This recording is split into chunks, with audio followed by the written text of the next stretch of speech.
Welcome back to tectonic with Munzir. और as you know कि एक दुनिया में एक बहुत बड़ी जंग सी छिड़ी हुई, specially in middle east. Iran पर अटैक हो रहे हैं, इजराइल एंड यूएस मिलकर कर रहे हैं और रिटेलिएशन भी चल रहा है लगातार।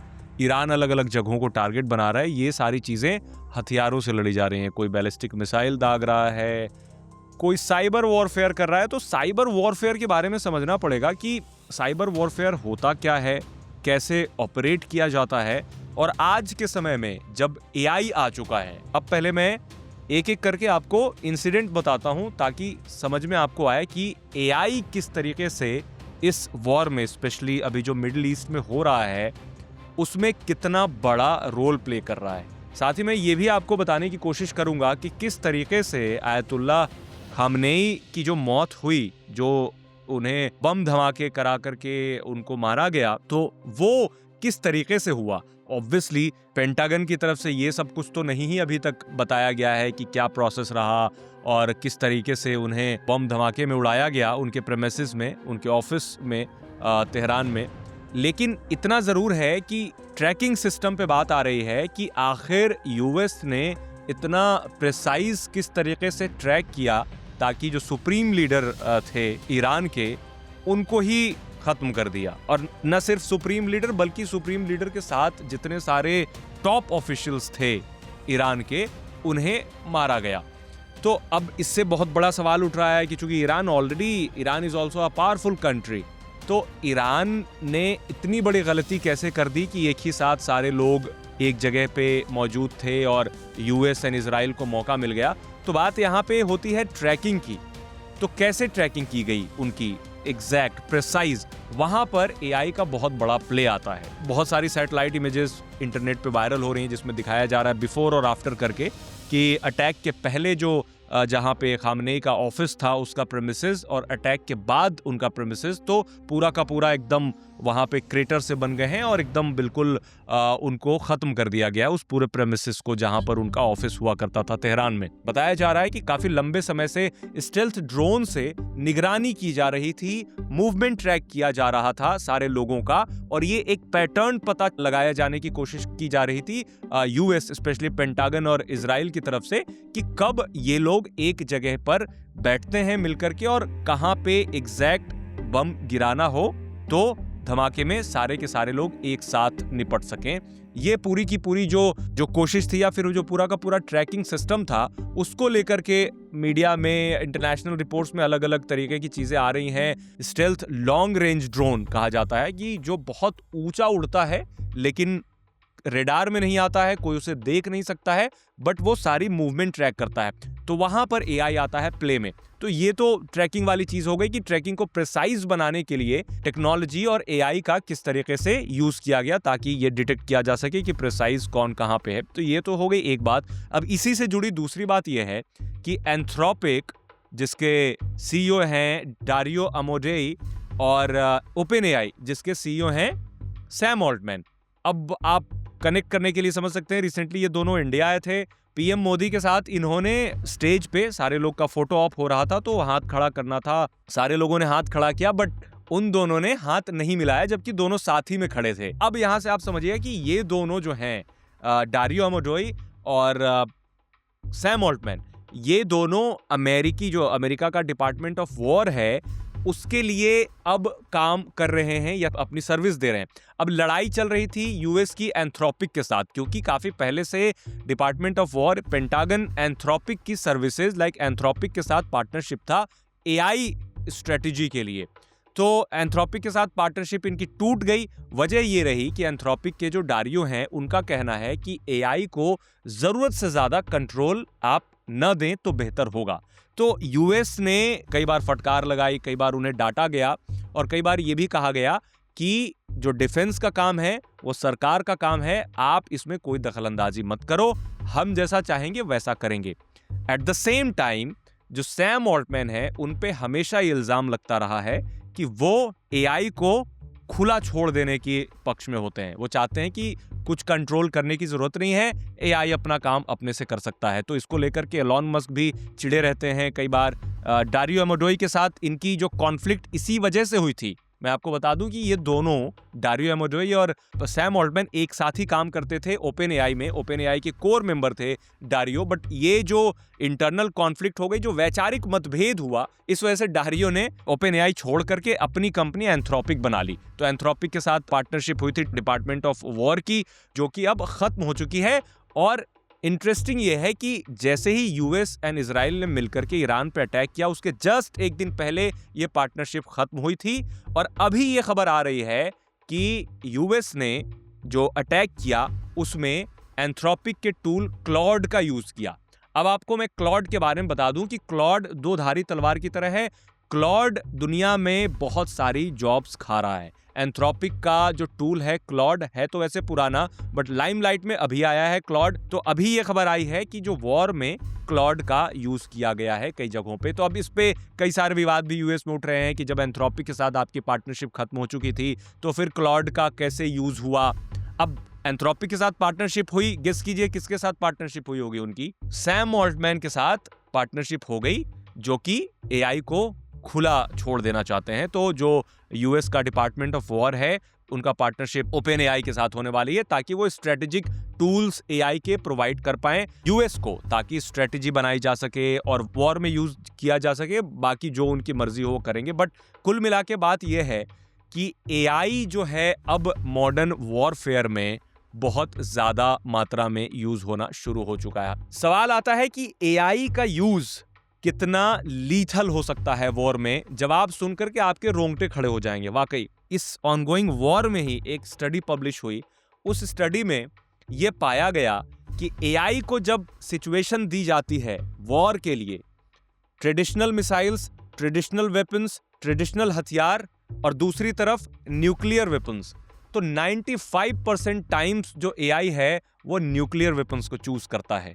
एआई जहां आता है तो एआई को ऐसा लगता है कि न्यूक्लियर वेपन ज्यादा लीथल होंगे। जाहिर सी बात है, क्योंकि कॉन्शियसनेस एआई के अंदर नहीं है। एआई हम और आप जैसा नहीं सोचता है। ह्यूमैनिटी वाली कोई चीज एआई के अंदर नहीं है। उसको बाइनरी समझ में आता है, 0 है या 1 है। उसको ज्यादा से ज्यादा डैमेज देना है। मतलब आपने एक सिचुएशन दे दी, हाइपोथेटिकल सिचुएशन में बताया जाता है कि आपके पास इतने सारे आर्सेनल रखे हुए हैं अटैक करने के, तो आप कौन कौन सी चीजें यूज करेंगे। तो जाहिर सी बात है कि एआई को तो उतना पता है नहीं, मतलब एआई कॉन्शियसनेस नहीं है, एआई के अंदर ह्यूमैनिटी नहीं है ऑब्वियसली, तो वो चूज करेगा न्यूक्लियर। तो ये एक बहुत डरावना अभी स्टडी में पब्लिश हुआ है। आप आज तक .in पे जाकर के टेक्नोलॉजी सेक्शन में ये सारी चीजें पढ़ सकते हैं। तो ये जो स्टडी है ये ऑलरेडी अपने आप में काफी स्कैरी है। अब मैं एक और पहलू बताता हूं साइबर वॉरफेयर का। अब चूंकि ईरान को पता है कि एआई का यूज हो रहा है हमारे खिलाफ, तो ईरान ने क्या किया, डेटा सेंटर को अटैक करना शुरू कर दिया। अब दिलचस्प यह हो जाता है कि अभी से पहले किसी भी युद्ध में बहुत सारे वॉर्स हुए हैं, लेकिन हमने रिफाइनरी पर अटैक तो देखा है, हमने एयरपोर्ट पर अटैक तो देखा है, लेकिन डेटा सेंटर पर अटैक नहीं देखा। और वो भी अभी जो बहरैन और यूएई में 2 डेटा सेंटर्स पर अटैक हुआ है। गेस कीजिए कौन से डेटा सेंटर्स होंगे? Amazon के डेटा सेंटर्स, AWS की सर्विसेज। हालांकि मैं बता दूं कि कंपनी ने अभी खुलकर नहीं बोला है कि ईरान ने अटैक किया, बट चूंकि ईरान बहरैन और यूएई में जो यूएस के स्पेसिफिक बेसेस हैं या फिर यूएस के जो एस्टेब्लिशमेंट हैं वहां पर अटैक कर रहा है काफी तेजी से। जहां जहां उसकी रीच में यूएस की चीजें दिख रही हैं एस्टेब्लिशमेंट, उस पे वो एक्टिवली अटैक कर रहा है अपने ड्रोन से, अपने मिसाइल से। तो अभी जो अमेज़न का जो डेटा सेंटर था बहरैन और यूएई में, उसमें आग लग गई, पूरा डिसरप्शन हो गया और टेम्पररी पूरे डेटा सेंटर को बंद करना पड़ा। अब आप सोचिए कि डेटा सेंटर अगर बंद हो जाता है या फिर डेटा सेंटर को डिसरप्ट कर दिया जाता है तो पूरी की पूरी इकोनॉमी ध्वस्त हो सकती है। अब ये रिफाइनरी और एयरपोर्ट्स पे ऑलरेडी अटैक्स चल रहे हैं। अभी अरामको पे अटैक कर रखा है ईरान ने। अरामको दुनिया की सबसे बड़ी ऑयल की कंपनी है, उस पे अटैक कर रखा है। जहां यूएस की रिफाइनरी लगी हुई है वहां अटैक हो रहा है।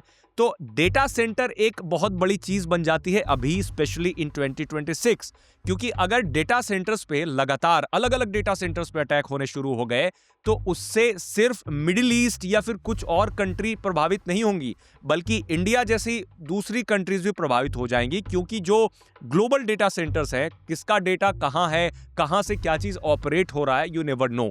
तो बहुत सारी वेबसाइट्स अगर डाउन हो गई, कई बार होता है, आपने सुना होगा कि क्लाउडफ्लेयर डाउन हो गया तो पूरी की पूरी दुनिया भर की 50% वेबसाइट ठप हो गई। अब एक पहलू और बता दूं मैं आपको कि जैसे ईरान पर अटैक हो रहा था तो उससे थोड़ा सा पहले और उसके बाद ईरान का 95% नेटवर्क बैठ गया, इंटरनेट काम करना बंद कर दिया। इनफैक्ट वहां की जो स्टेट मीडिया है उसकी वेबसाइट भी काम करना बंद कर चुकी थी काफी समय तक के लिए।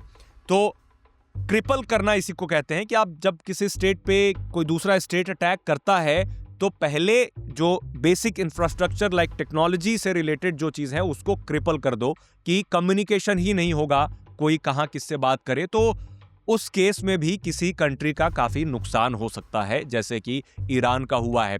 तो ईरान पे न सिर्फ मिसाइल अटैक हुआ बल्कि साइबर अटैक भी, साइबर वॉर भी साथ साथ हुआ। अब साइबर वॉर क्या है, जो मैं आप पॉडकास्ट शुरू करने से पहले जो मैंने आपको बताया कि साइबर वॉर के बारे में, ये सबको आप मिला दें, चाहे डेटा सेंटर पे अटैक हो गया या फिर एआई को अटैक के लिए यूज किया जाना हो गया या फिर रोबोट्स को डिप्लॉय करना हो गया, सब कुछ मिल करके वॉरफेयर बनाते हैं, साइबर वॉर बनाते हैं। ये सारी चीजें, इनको साइबर वॉर की कैटेगरी में आप एक ब्रॉडर कैटेगरी में रख सकते हैं।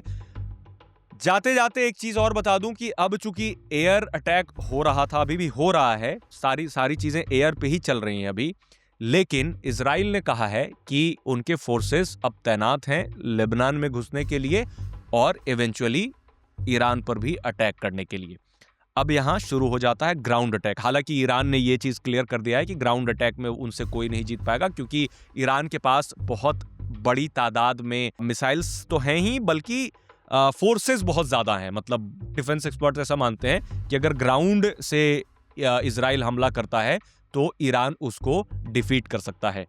अब इसमें बात आती है रोबोट्स की, क्योंकि जैसे ग्राउंड पे लड़ाई होती है तो इंसान की जगह आप सोचिए रोबोट्स जाकर के लड़ रहे हैं, रोबोट्स AK-47 या फिर इंसास या फिर M4 चला रहे हैं, तो उसमें क्या होगा कि चांसेस बहुत कम होंगे इंसान के नुकसान होने की, क्योंकि इंसान है ही नहीं, रोबोट्स लड़ रहे हैं। और चाइना इस हद तक आगे बढ़ चुका है इन रोबोटिक्स वाले में, अभी रिसेंटली देख करके सारे लोगों ने दांतों तली उंगलियां दबा ली, क्योंकि उनके जो रोबोट्स हैं चल नहीं रहे हैं, दौड़ नहीं रहे हैं, बल्कि डांस इस लेवल का कर रहे हैं कि जिस लेवल का डांस इंसान भी नहीं कर सकता है। मतलब आप पहले सोचिए, एक बार को आपको नॉर्मल लगेगा कि क्या हो गया, रोबोट डांस ही तो कर रहे हैं, बट आप सोचिए उनके पैर में एक्चुएटर्स लगे हैं, लेग में और हाथों में, यहाँ पे सब कुछ, और बैलेंस बनाने का खेल। बॉस्टन डायनेमिक पिछले 5-7 सालों से बैलेंस बनाने की कोशिश कर रहा है कि एक ह्यूमनॉइड रोबोट का बैलेंस बन जाए। इनफैक्ट एलॉन मस्क का अपना जो रोबोट उन्होंने पेश किया था, उन्होंने बहुत कोशिश कर ली कि बैलेंस कर लें रोबोट को, यानी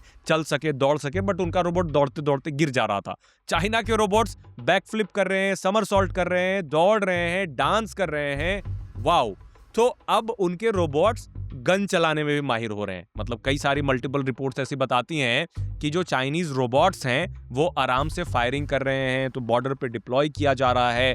और जो रोबो डॉग्स हैं, ऑलरेडी रोबो डॉग्स तो इंडिया के पास भी काफ़ी हैं, मतलब बॉर्डर एरिया में उन्हें यूज़ किया जाता है पहरेदारी के लिए, कि जहाँ पे इंसान नहीं जा सके या फिर जहाँ हार्श कंडीशन होती है। तो अगर फिर ग्राउंड पे वॉर शुरू हुई तो वहां पर प्ले में आ जाते हैं ये रोबो डॉग्स, ये ह्यूमनॉइड रोबोट जो गन चला सकें या फिर एक्सट्रीम जगहों पे जा सकें, चढ़ सकें, ऑटोनोमस होते ही हैं, साथ ही उन्हें रिमोट से भी कंट्रोल किया जाता है, दोनों तरीके से चलते हैं। तो ये भी बड़े लीथल हो सकते हैं। और एआई तो खैर इस लेवल तक जा चुका है कि सारी चीजों को ऑलरेडी ऑटोमेट कर चुका है, इतने सारे जॉब्स ऑलरेडी जा रहे हैं। तो डिफेंस में अब एआई का बहुत तेजी से यूज होगा। और इस वाले वॉर के बाद, लाइक अभी जो ऑनगोइंग वॉर चल रही है, इसके बाद दुनिया भर के कई सारे देश इस पे सीरियसली सोचना शुरू कर देंगे कि एआई को डिफेंस मैकेनिज्म के लिए, या फिर ऑफेंसिव वॉर या फिर डिफेंसिव वॉर, कुछ भी कह लें, उसमें किस तरीके से यूज किया जाएगा आगे, क्योंकि यूएस बहुत आगे जा चुका है इस चीज में। बट एक क्वेश्चन हमेशा बना रहेगा कि क्या लास्ट डिसीजन जो है, जो आखिरी डिसीजन जो अभी इंसान लेता है, वो क्या कभी इन फ्यूचर एआई के लिए छोड़ा जाएगा?